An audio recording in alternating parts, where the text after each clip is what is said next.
నమస్తే, నేను మీ Ashok Kumar. Welcome to our channel. ఈ మధ్య సోషల్ మీడియాలో కావచ్చు, మెయిన్ స్ట్రీమ్ మీడియాలో కావచ్చు, కొంతమంది తల్లపండినటువంటి విశ్లేషకులు కూడా ఒక మాట అంటున్నారు. ఏది ఏమైనా కూడా జగన్మోహన్ రెడ్డి గారు బలాదూరు బాబు గారి ముందు ఈ దేని పరంగా అంటే స్ట్రాటజీల పరంగా అని చెప్పి కొంతమంది అంటూ అభిప్రాయపడుతున్నారు. నేనైతే దానికి పూర్తిగా విరుద్ధంగా చెప్తాను, దీన్ని ఖచ్చితంగా ఆపోజ్ చేస్తాను. ఉదాహరణకు రెండు విషయాలు చెప్తా. ఏంటంటే ఆ మధ్య టీడీపీకి సంబంధించినటువంటి ఐటీడీపీ కార్యకర్త చేబ్రోలు కిరణ్ కుమార్ అనే అతన్ని బాబు గారు పార్టీ నుంచి సస్పెండ్ చేసేశారు. ఏమేనో అతన్ని తీసుకొని జైల్లో పెట్టినటువంటి దాఖలాలు ఉన్నాయి. అదే క్రమంలో జగన్మోహన్ రెడ్డి గారి స్ట్రాటజీలు, ఆయన యొక్క నైజం చూడండి.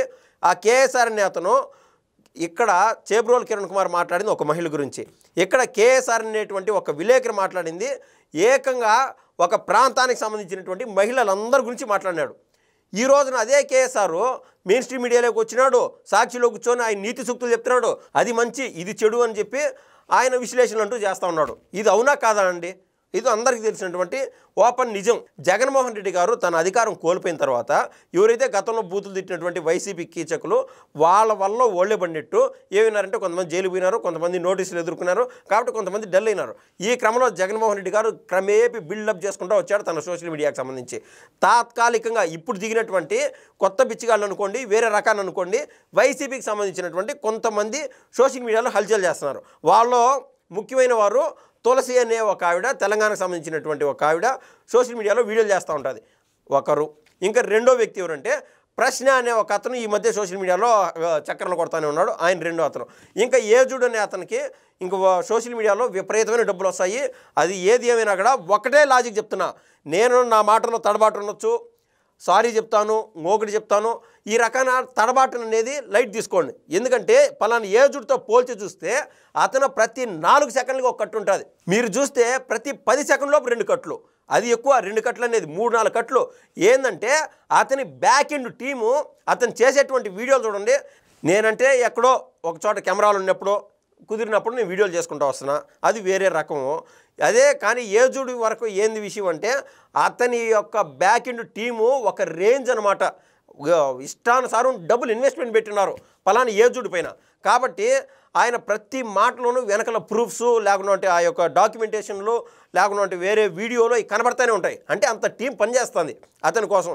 ఆడదాకా బాగానే ఉన్నది, అతని కష్టం అతనిది, అతను ముందుకెళ్ళొచ్చు, అతని జీవితంలో ఇంకా సఫలీకృతం కావచ్చు, ఇంకా మంచి భవిష్యత్తు ఉండాలని నేను కోరుకుంటున్నాను. ఇప్పుడు వీళ్ళ ముగ్గురు పేర్లు ఎందుకు తీసుకొచ్చానంటే ఏజుడు, ప్రశ్న, అదేవిధంగా తులసి అనే ఒక మహిళ అక్క అనుకోండి ఒక మాటలో చెప్పాలంటే. సరే, వీళ్ళ ముగ్గురు పేర్లు నేను తీసుకొచ్చిన దానికి ముఖ్యమైన కారణము ఈ మధ్య ఆంధ్ర రాష్ట్రంలో P3 అనే ఒక వ్యవహారం జోరుగా నడుస్తూ ఉంది. అసలు ఏంద్రా ఇదంటే పబ్లిక్ ప్రైవేట్ పార్ట్నర్షిప్. ఇది దేనికి సంబంధించి ఇప్పుడు నడుస్తుంది?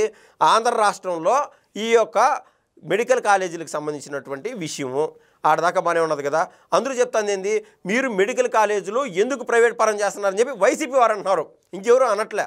వ్యవహారం ఏంది, అనేక వీడియోలో మేము ఆల్రెడీ చెప్పినాము. వ్యవహారం ఏంటంటే ఇన్ జనరల్ టర్మ్స్ 2020వ సంవత్సరంలో కేంద్ర ప్రభుత్వం ఒక ఇనిషియేషన్ తీసుకునింది. దేశవ్యాప్తంగా అధికంగా మెడికల్ కాలేజీలు ఉండాలా, దానికి అనుబంధంగా ఒక మెడికల్ హాస్పిటల్ కూడా ఉండాలని చెప్పి ప్రతి ఒక్క ఎంపీ నియోజకవర్గానికి ఒక సెగ్మెంట్కి వాళ్ళు మెడికల్ కాలేజీలు అలాట్ చేయడం జరిగింది. ఆ క్రమంలో 17 మెడికల్ కాలేజీలు అంటూ ఆంధ్ర రాష్ట్రానికి వచ్చాయి. ఆడదాకా బాగానే ఉన్నది. అందుకు ఒక్కొక్క మెడికల్ కాలేజీలకి ఏకంగా 500 కోట్ల రూపాయలు కేంద్ర ప్రభుత్వం ఇచ్చింది మన ఆంధ్ర రాష్ట్రానికి. అంటే దాదాపు 8,500 కోట్ల రూపాయలు ఇద్దోబా పలానా మెడికల్ కాలేజీలు కట్టండి అని చెప్పి జగన్మోహన్ రెడ్డి గారి ప్రభుత్వంలో కేంద్ర ప్రభుత్వం డబ్బులు ఇచ్చింది. ఆ డబ్బులు ఎట్ట పోయినాయంటే గాలికి పోయినాయి. ఏకంగా 17 మెడికల్ కాలేజీలు కట్టమని వాడు పంపించినటువంటి డబ్బులు ఈడ గాలికి ఎగరేసి కేవలం 5 అంటే 5 కాలేజీలు కట్టినారు. దాని కాడికి అంటే ఏదైతే 5 కాలేజీలు కట్టారో ఆ ఫోటోలు వీడియోలు చూపించి మేము మెడికల్ కాలేజీలు కట్టామని చెప్తున్నారు. And what about other 12 medical colleges అని చాలామంది అంటూ అడుగుతున్నారు. వాటి గురించి సమాధానం ఉండదు. పలానా ఏజుడు లేకుంటే ప్రశ్న ఎటో ఆ కాలేజీలు కాడికి పోయేది, అడిగి పోయి నీతి సూక్తులు చెప్పేది, ఇది మనం చూస్తూనే ఉన్నాం. ప్రైవేటీకరణ ఎందుకు చేస్తున్నారని చెప్పి P3 అని చెప్పినాం మనం, పబ్లిక్ ప్రైవేట్ పార్ట్నర్షిప్ అని చెప్పి. దాంట్లో ఈ యొక్క పబ్లిక్ అనేది ఎగరగొట్టేశారు, ఇంకా ఈ పార్ట్నర్షిప్ అనేది ఎగరగొట్టేశారు. అంటే మిగిలింది ఒకే ఒక పదం ఏంటంటే ప్రైవేటీకరణ అని చెప్పి. అంటే మిగిలిన 2 పదాలు మీరు కనీసం ఒక్క చోటనే ఉచ్చరిస్తున్నారా? అది కూడా లేనంటే లేదు. మన దేశమైనా మన ఆంధ్ర రాష్ట్రమైనా ఎక్కడైనా సరే డెవలప్మెంట్ కావాలంటే కొంతమంది ప్రైవేట్ వ్యక్తుల యొక్క ప్రోత్సాహం ఖచ్చితంగా అవసరము. ఫర్ ఎగ్జాంపుల్ 1992-1993లో అప్పుడు తీసుకొచ్చినటువంటి రిఫార్మ్స్ వల్లే మన భారతదేశము పెద్ద అగాధం నుంచి, ఇన్ఫ్లేషన్ నుంచి, అదే ద్రవ్యోల్బణం నుంచి బయటపడింది. అది మన అందరికీ తెలిసినటువంటి విషయం. ఇంకా కాలక్రమం ఏపీ ఏమైతే వచ్చింది, మొన్న తెలంగాణలో ఔటర్ రింగ్ రోడ్లు కట్టింది కావచ్చు, లేకుంటే ఎయిర్పోర్ట్లు కట్టించింది కావచ్చు, ఈవెన్ మొన్న తెలంగాణలో ఉన్నటువంటి మెట్రో వ్యవహారంలో కూడా ప్రైవేట్ వ్యక్తులు, అంటే ప్రైవేట్ వాళ్ళకి పార్ట్నర్షిప్ ఇవ్వడం వల్ల వాళ్ళు ఊపందుకొని వాళ్ళు డబుల్ ఇన్వెస్ట్మెంట్ పెట్టి అత్యంత వేగంగా వాళ్ళంటూ ఆ యొక్క ప్రాజెక్టులు అంటూ కంప్లీట్ చేసేశారు. తద్వారా ఏమైంది, 10 ఏండ్ల 12 ఏండ్ల 13 ఏండ్ల ఇలా ఒక కాంట్రాక్ట్ ఉంటుంది. ఈ మెట్రోకి అయితే ఇంకా తక్కువ కాలంలో కాంట్రాక్ట్ అంటూ ముగిసిపోయింది ఆడ. ఎందుకంటే ఎక్కువ డబ్బులు వెనక్కి వచ్చేసాయి ఈ యొక్క ప్రైవేట్ వ్యక్తులకి. ఇప్పుడు ఈ తెలంగాణలో ఏదైతే మెట్రో వ్యవహారం మనం చెప్తున్నాం, మెట్రో కంప్లీట్ చేశారని చెప్పి, ఇన్నాళ్ళు అది ఉండింది ప్రైవేట్ చేతల్లోనే. మీరు చెప్పే ప్రకారం ఆ ప్రైవేట్ని దాటి ఇప్పుడు మళ్ళీ పబ్లిక్ ఇచ్చేశారు. అంటే గవర్నమెంట్ టేక్ ఓవర్ చేసుకునింది. మీరు చెప్పినట్టు ఆ మెట్రో కూడా రెడీ అయ్యేది కాదు, హైదరాబాద్ అంతా స్తంభించిపోయేది. మీరు చెప్పే ప్రకారం ఓన్లీ గవర్నమెంట్ మాత్రమే ఇన్వెస్ట్మెంట్లు పెట్టాలా అట్లా అన్నట్టు. ఆ క్రమాన లేనంటే లేదు.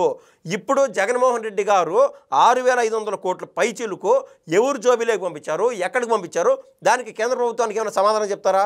6,500 కోట్లు అంటే ఏమైనా రూపాయి 10 రూపాయా, ఏమైనా లెక్కర్ స్కామ్లో తీసుకున్నంత సింపులా? దాని గురించి ఎవరు మాట్లాడరు. సింపుల్గా ప్రైవేటీకరణ చేశారని చెప్పి సబ్జెక్ట్లెస్గా ఇంత రేంజు, ఇంత టీములు పెట్టుకున్నటువంటి సోషల్ మీడియా వాళ్ళు కూడా మాట్లాడుతున్నారంటే అది హాస్యాస్పదంగా ఉండదు. దయచేసి వీళ్ళు అర్థం చేసుకోవాలా. సబ్జెక్ట్ లేకుండా అనవసరంగా వాళ్ళకేదో నోటి దోల, నోటి తొత్తరు ఉన్నదని చెప్పి మాట్లాడితే ప్రజలు ఎక్కువ కాలం హర్షించరు. ఉన్నటువంటి క్రెడిబిలిటీ కూడా పోయేటువంటి టైము అతి దగ్గరలో ఉందని చెప్పి నేనైతే ఖచ్చితంగా చెప్తాను. ధన్యవాదాలండి.